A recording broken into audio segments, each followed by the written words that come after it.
Hello students, welcome back. My name is Ritik Jain and we are studying Mathematics Chapter 7 Fractions. In the last video, we saw what are fractions and saw some basic questions with the exercise. So let's first do a quick recall.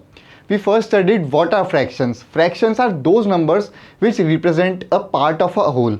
Fractions वो number हैं जो किसी whole या complete object का एक part represent करते हैं. ऐसे नंबर्स को हम फ्रैक्शंस कहते हैं. फिर हमने नेक्स्ट देखा कि हम कैसे उनको लिख सकते हैं and how we can represent them via diagrams. And in the last we saw the naming for them. Suppose if I write a fraction 5/12, तो हमने कहा था कि हम इस ऊपर वाले नंबर को न्यूमरेटर कहेंगे और इस नीचे वाले नंबर को हम डिनोमिनेटर कहेंगे. Numerator is 5 and denominator is 12. ठीक है. In this video we will see two important topics. First is fractions on the number line and next we will study about proper fractions. So let's start first with our first topic, which is fractions on the number line. Let's see how to represent them on the number line. So here is one example. We have to mark 1/2 on the number line. So students, आपको पता होगा कि 1/2 हम सब जानते हैं कि 0 से तो बड़ा है और ये हाफ है तो 1 से छोटा है, तो ये 0 और 1 के बीच में कहीं पे आएगा. तो हम इसको कैसे मार्क करेंगे? हम 0 और 1 की एक नंबर लाइन बनाएंगे और हम इस पूरी नंबर लाइन को 2 इक्वल पार्ट्स में डिवाइड करेंगे. हम इसको 2 इक्वल पार्ट्स में डिवाइड करेंगे. This is my first part from here till here and this is my second part. हमने क्या किया? इस नंबर लाइन को 2 इक्वल पार्ट्स में डिवाइड किया क्योंकि हमको रिप्रेजेंट करना है 1 आउट ऑफ 2. अब मार्क कैसे करेंगे? कितना मार्क करना है हमको? 1 आउट ऑफ 2. तो हम कितने पार्ट सिलेक्ट करेंगे? ओनली 1. इतना पार्ट हम सिलेक्ट करेंगे तो ये होगा मेरा 1/2. नंबर लाइन पे मैं 1/2 को यहाँ पे रिप्रेजेंट करूँगा बिटवीन 0 एंड 1. ठीक है. एक और एग्जाम्पल देखते हैं. अब हमको 1/3 को एक नंबर लाइन पे रिप्रेजेंट करना है. Now how many parts we will divide this number line in? Yes, correct. We will divide this number line in 3 equal parts because the denominator is 3 and you all know 1/3 is also less than 1, so it will lie between 0 and 1 only. Okay, so I have to divide this into 3 equal parts. So this is one part, this is another part, and I have 3 parts here. Okay, 1, 2 and 3 parts. And how many parts I have to take? Only 1 part. So I will take this part and mark 1/3 here. This is 1/3 or 1/3, or I can say it as 1 out of 3 parts. Clear है? इसको थोड़ा और हम detail में अगर देखें तो आप देखिए कि हमने स्टार्ट किया यहाँ से 0 पॉइंट से. तो अगर मैं इस पॉइंट को लिखूँगा तो इसको मैं कहूँगा 0 आउट ऑफ 3 और 0/3 because I have not taken any part out of these 3 parts. Okay, so this is 0. 1/3 we also 1 part out of 3 parts. This is 1/3. Now if I select 2 parts out of 3, then the fraction will become 2/3 and I will represent it here on the number line because I have taken 2 parts. One is this and another is this part. And if I take all the 3 parts 1, 2 and 3, अगर मैं तीनों parts ले लूँगा तो वो मेरा ये वाला पॉइंट होगा विच इज़ 3/3. ठीक है. और वो उसको हम 1 इसलिए लिख सकते हैं क्योंकि वो एक कंप्लीट को रिप्रेजेंट कर रहा है. 0 से लेके 1 complete.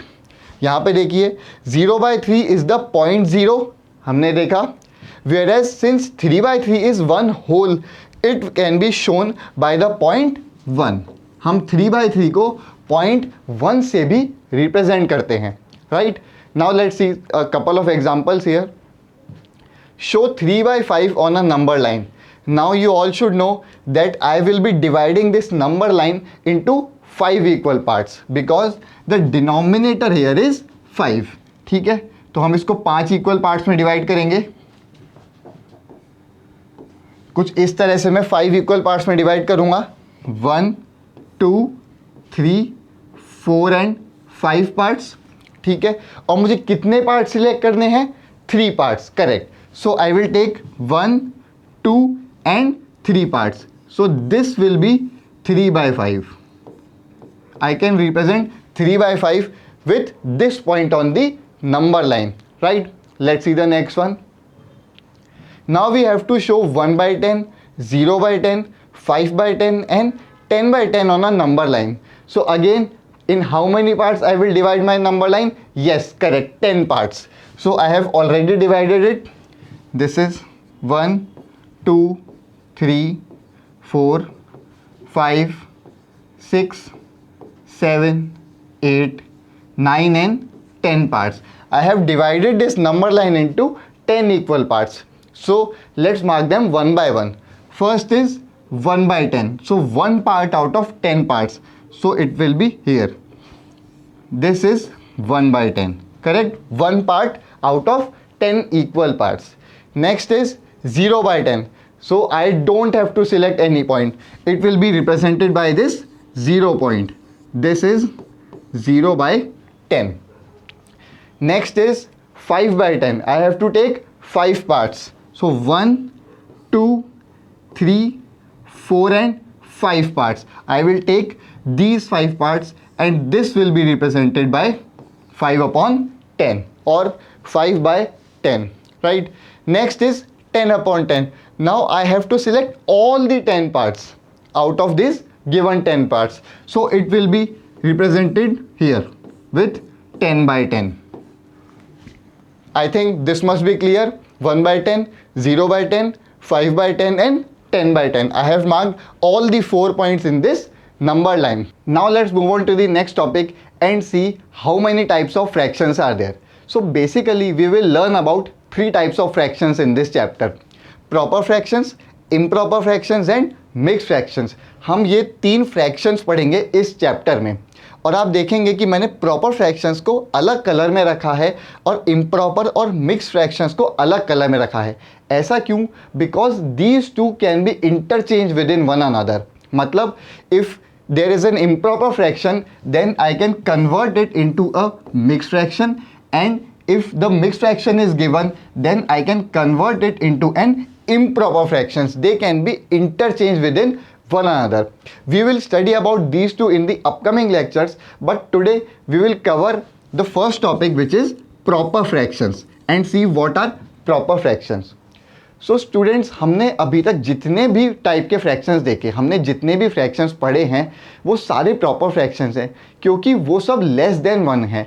All the fractions which are less than 1 are called proper fractions. आप याद कीजिए 1/2, 3/4, 1/4, 5 by 12, 3 by 16, all these are less than 1. So these all will be called as proper fractions. All the fractions we have learned so far are less than 1. These are called proper fractions. ऐसे fractions को हम क्या कहेंगे? Proper fractions which are less than 1. एक बात यहाँ पे ध्यान देंगे कि प्रॉपर फ्रैक्शंस में denominator represents the number of parts in which you have divided your object and numerator represents the number of parts you have considered. मतलब कि डिनोमिनेटर उस नंबर को रिप्रेजेंट करता है आपने जितने पार्ट्स किसी ऑब्जेक्ट के किए हैं इक्वल पार्ट्स, और न्यूमरेटर उसको रिप्रेजेंट करता है आपने जितने पार्ट कंसिडर किए हैं.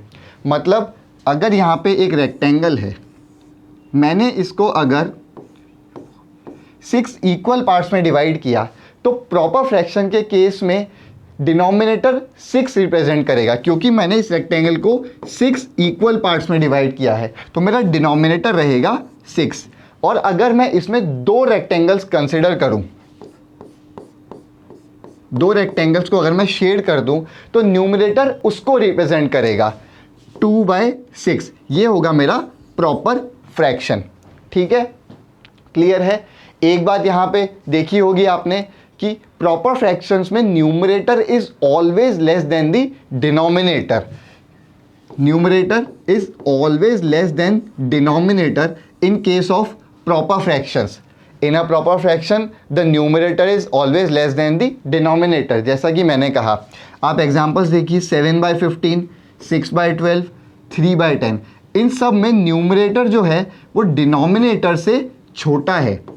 तो प्रॉपर फ्रैक्शन कैसे पहचानेंगे? अगर आपको एक लुक में देखना हो, अगर न्यूमरेटर आपका डिनोमिनेटर से छोटा हो तो हम कहेंगे कि it is a proper fraction.